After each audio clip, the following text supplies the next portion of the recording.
it is your buddy, Peace and Harmony, with you here today.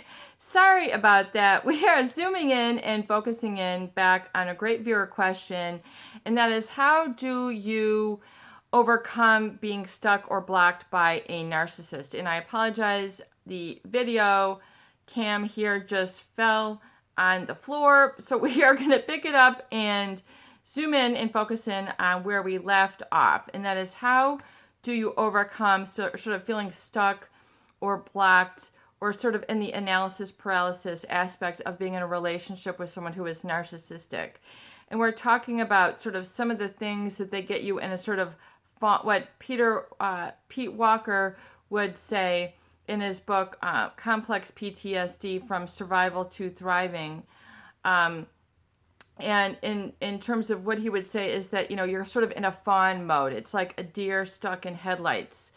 This aspect of being in a relationship with them can go on for days, weeks, months, or even years, where you sort of feel that you're caught off guard, that you don't know how to react, or you don't know how to handle or to cope with someone who is narcissistic, who perhaps is, mistreating you, but oftentimes in a way that is coming off as if you should not be affected by them. And so one of these is where stating is sort of that caustic sarcasm, where it's said in sort of a joking manner, but it's oftentimes very serious. So this can get people stuck, particularly, and I'm just going to sort of reset here. Sorry, guys. I hope you guys can see this okay. We're just, wait 1 second here. Okay. I just want to make sure things are, there we go. Okay. And so, when it comes to being sort of feeling of being trapped, not having a way out, is when it's targeted at you. In other words, you feel singled out. In other words, it's because of the relationship, the relations, the role and the connection that you have in this individual, particularly that is causing them to be triggered, which has nothing to do with you, so you really can't take it personally. It's to understand that because you are in this position or relationship with them, be it a romantic position, being a lover, a spouse, a fiancé, a boyfriend, a fling, an affair, someone who you're trying to have a successful, functional relationship with, and it's been back and forth. So that relationship could be a particular trigger for them, so it causes them to scapegoat onto you, to sort of zero in and sabotage you in particular, even though it has nothing to do with you.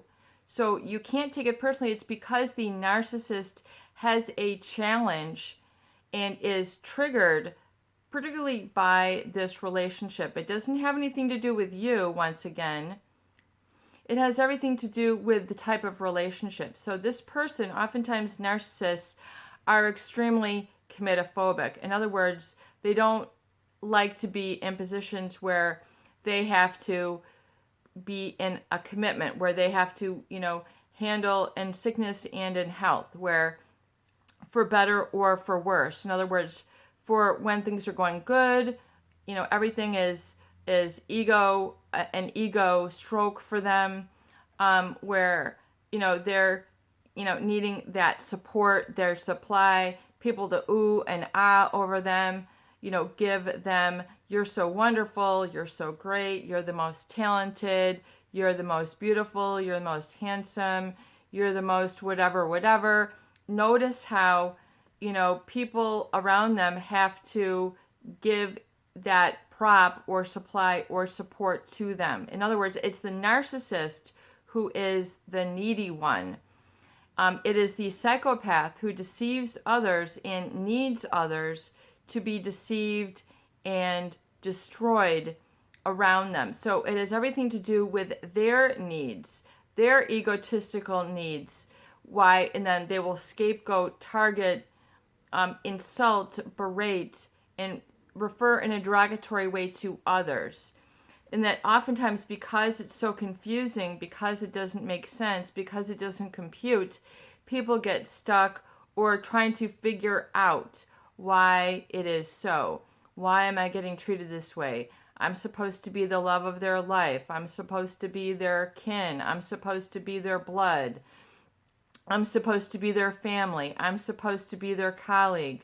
Because I've, loaned them my computer, because I've loaned them my car, because I've made them so many dinners, because I've always done what they've wanted to do, because I've never reacted negatively before, because I've been so patient for them. There's all these feelings that, logically, they should not treat you the way that they do. So it's very difficult in a linear fashion, a logical fashion, which once again is the left side of the brain, which is that, logical processing area of the brain where basically the relationship gets thrown to.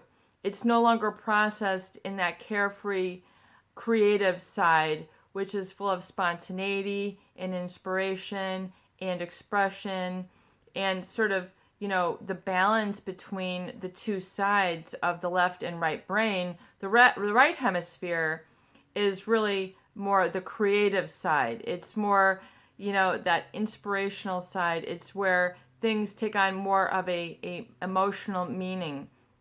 And so because that side is not able to be enjoyed or experienced with the narcissist, it gets thrown over, in my viewpoint, to the left side analytical part of the brain, where you can spend years, trying to analyze and figure out why this is. Why is this, why are they doing this to me? And getting stuck on that one question. Why didn't they call me? Why aren't they celebrating this holiday with me? Why aren't they going to this picnic with me? Why didn't they ask me to the date? Why are they giving me the silent treatment? Why are, they taking this and this from me, but they're not giving me this and this? Why are they taking all my affection, and why aren't they giving any in return? Why am I making them all these dinners and always laughing at their jokes, and they're not making me any dinners and they don't laugh at my jokes? There's no give and take. There's a lack of equality. There's one who's trying to control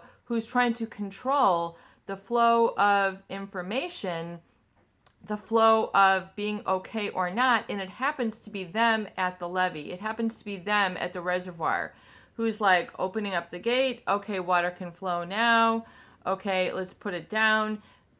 Or it's, they're trying to control the flow of information. The narcissist, in my viewpoint, once again, always wants to be the one in the limelight, to be the one who is in the top of the soapbox, the one who's got the loudest guitar, the one who's got the biggest car, the one who's got the shiniest whatever.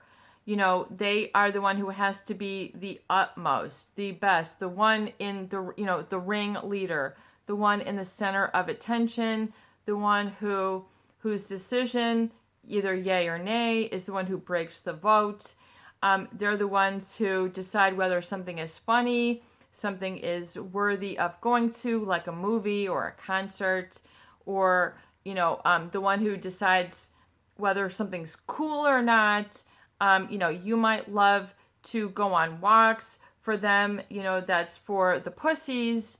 You might love to go see a sunset and then it's romantic, or to go to a specific town, that you feel is wonderful, and they're, not having it. Even if they would want to, sometimes they just are like, no, because they want to be the one in control, and then they bring it up later. So it's always them who's getting credit. It's always them who's coming out looking like the good guy, the good girl, the one who knows better, the one who's right, the one who wins. It's always about them being right. And it can be something as benign as how to cook an egg or how to flip a pancake, but yet they're the one who knows the way.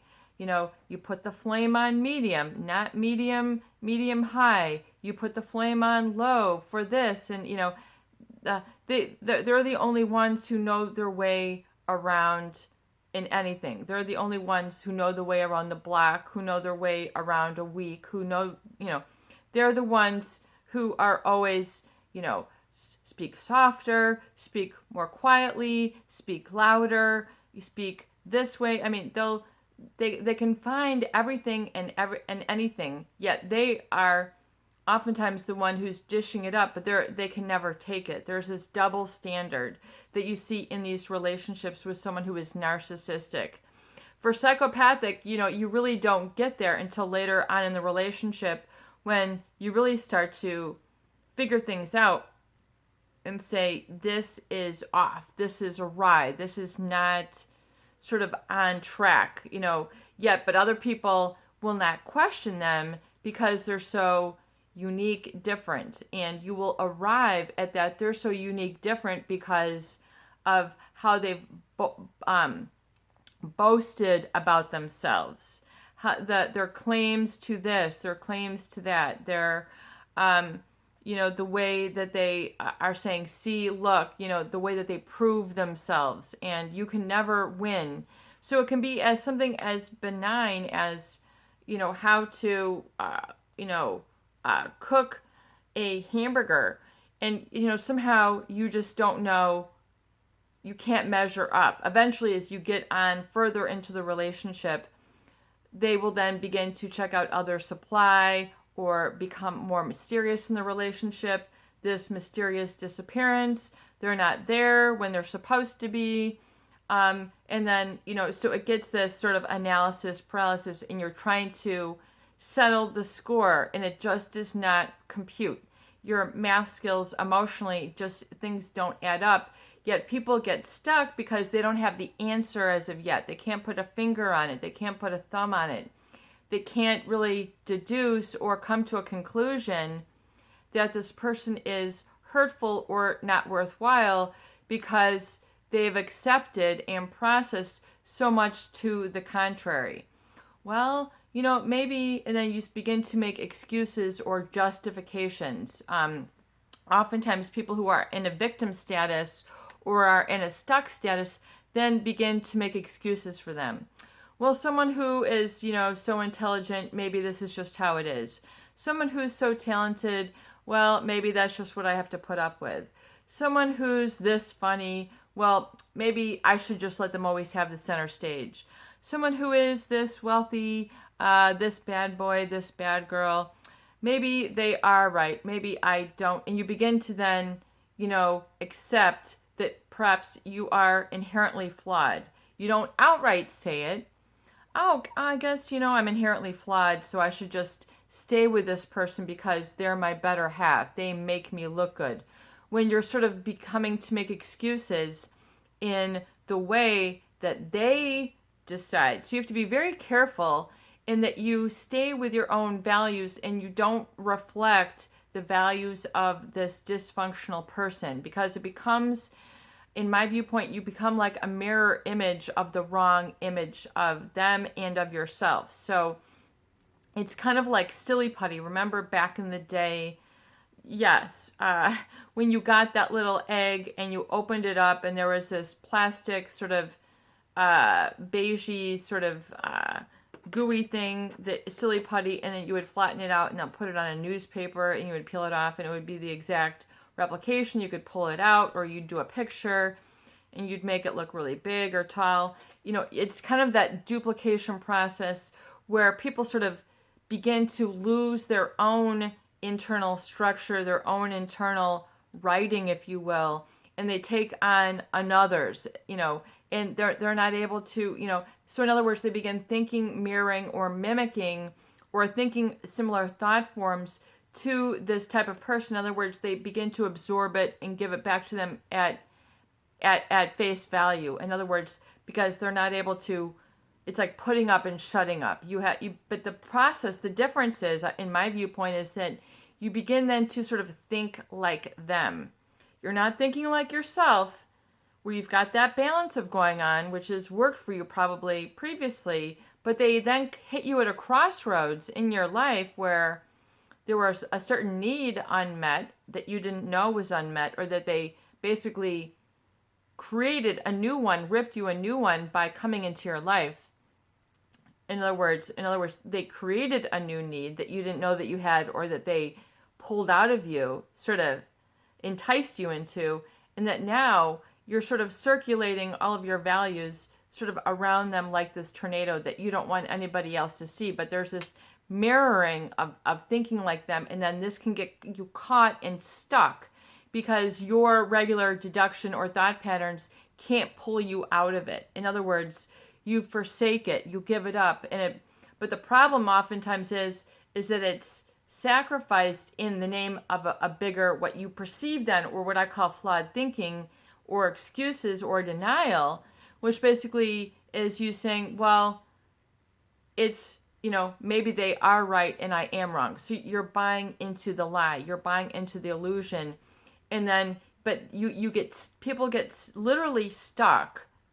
Literally, they can't move forward when they're in this circumstance or situation.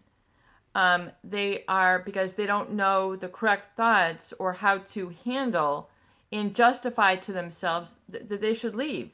It's very difficult to make that justification once you've sort of been that mirror image and been that role for them. Once you've been that scapegoat, maybe in the beginning, haha, it's funny, let's all laugh at ourselves. Or, and it, once again, as we were saying in the previous video, part one,